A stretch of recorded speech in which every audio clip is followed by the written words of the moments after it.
people who are a little obsessive compulsive when it comes to their coffee. Now, I don't know how much research you guys have done with your coffee, but being a foodie that I am, I have to go in depth as much as possible. And I'm finding there are, just brewing the cup of coffee, you have the drip, you have the perk, you have the French press, you have all this other stuff.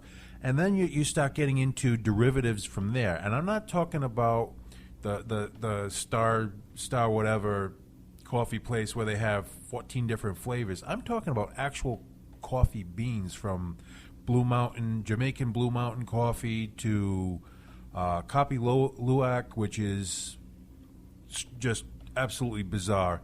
This is where the coffee beans or the coffee cherry is eaten by some civet cat, pooped out, then they sift the poop for the beans, then they roast it. And I'm in the wrong business.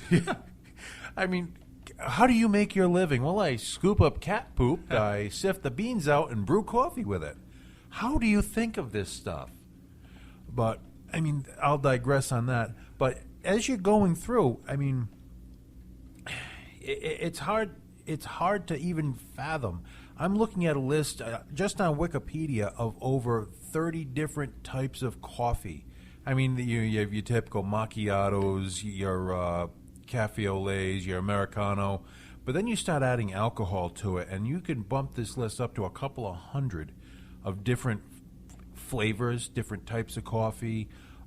Some stuff I'm not even going to even attempt to try to pronounce. I mean, even like Hong Kong, it's a coffee beverage because it's half coffee, half tea.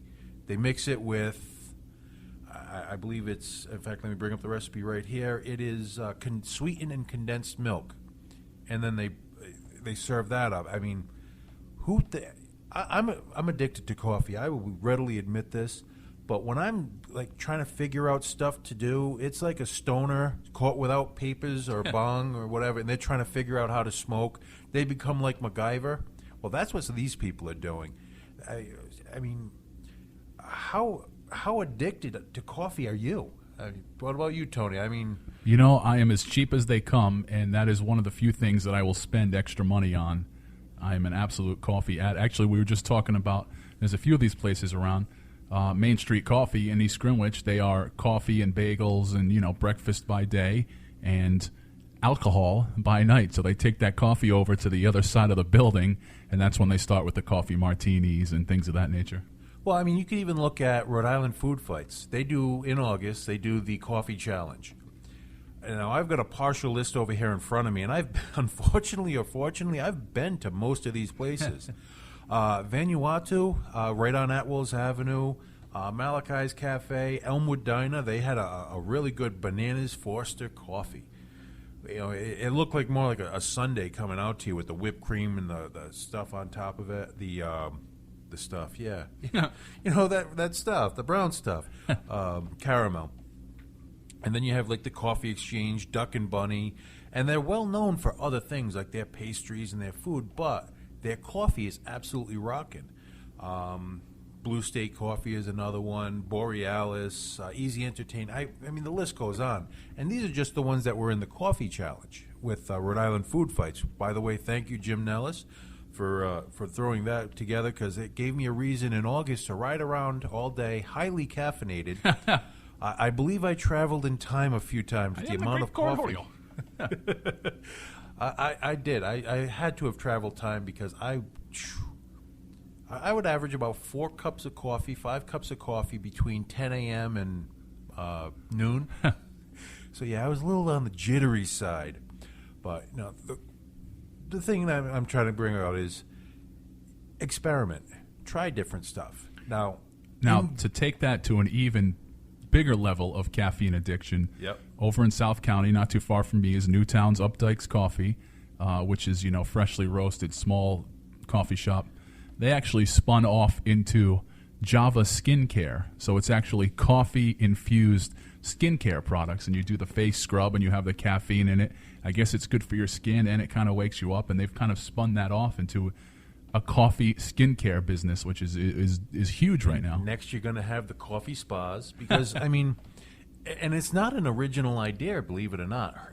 Hershey's in Hershey, Pennsylvania, they have spas where so everything they do is a chocolate-based skin scrubs, spa treatments, aromatherapy. In fact, the whole town is aromatherapy. If you're in Hershey, Pennsylvania, and you are not addicted to chocolate, that's all you're going to smell. As long as you're in the city limits, that's all. I think they pipe the smell in. But it is a very rich chocolate. The one thing that caught me off guard in my discussion last night is how people are drinking their coffee now. Now, everyone, cream, milk, there's a debate about that. Sugar, artificial sweeteners, there's a debate there. The one that really blew my mind, and I've been researching heavily in the last 24 hours, is people are putting butter. Yeah, you heard, let me say this a little slower. Butter. Unsalted butter from only grass-fed cows, grass-fed milk, butter. How do you... Geez, I like the coffee, but I need a little more substance and fat in my breakfast. See, now, as I sit here before you, I'm a big fat guy, and I think that sounds disgusting. Well, it sounds disgusting, but people who have tried it, and I have talked to a few people, they say it's absolutely amazing. Now, as I'm doing my research, I'm finding out that there are actually health benefits to doing this. Yes, there are health benefits to putting butter in your coffee. First off, omega-6 and omega-3 fatty acids, vitamin K, really good. But being a fat guy, it provides healthy fats, short-chain fatty acids like butyrate. The heavy dose of fat in the morning actually gets your body to burn fat quicker because, hey, this is what... I have to remember that one. That's it. That's why I'm eating 4 pounds of bacon in the morning to... Doctor's orders. Doctor says I need more fat to burn fat. Yeah, I mean, there's a whole bunch of other stuff. They're also calling it a meal replacement, however. You're not going to drink coffee with butter in it with a meal, because you're probably getting a few hundred calories. So, yeah, this is your meal. Coffee with 2 tablespoons, by the way. If you're going to try it at home, it's unsalted butter. Let's see. It also, you get energy from fat rather than carbohydrates, which helps your body burn leaner, which is helping people with the diabetes. There's just... And the list goes on with the health benefits to it. Whether or not I'm going to do this anytime soon, I believe there will be alcohol involved. But, as a hardcore researcher for food and foodies out there, I might have to experiment, find someplace that does this. Well, I'm going to digress on the coffee because I'm thinking about going out getting a stick of butter right now and going home and brewing a pot. So why don't we go to some music? We're going to leave here with a little bit of Sorrow Seed. The name of the song is Divine Submission.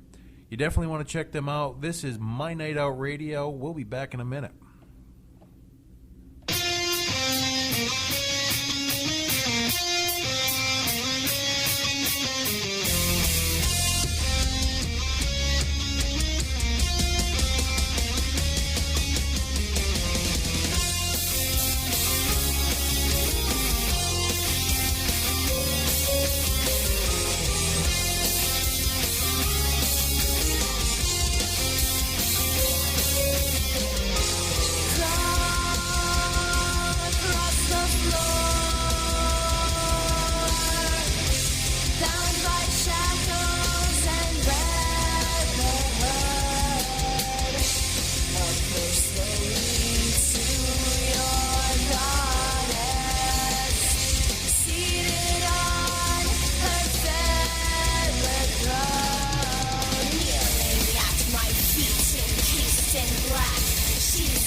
was turned out to this steel cage and take your place with the rest of my minions.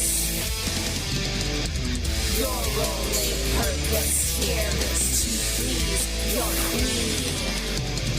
It's what you've always wanted in your darkest dreams. Kneeling at my feet, encased in black, she's so vest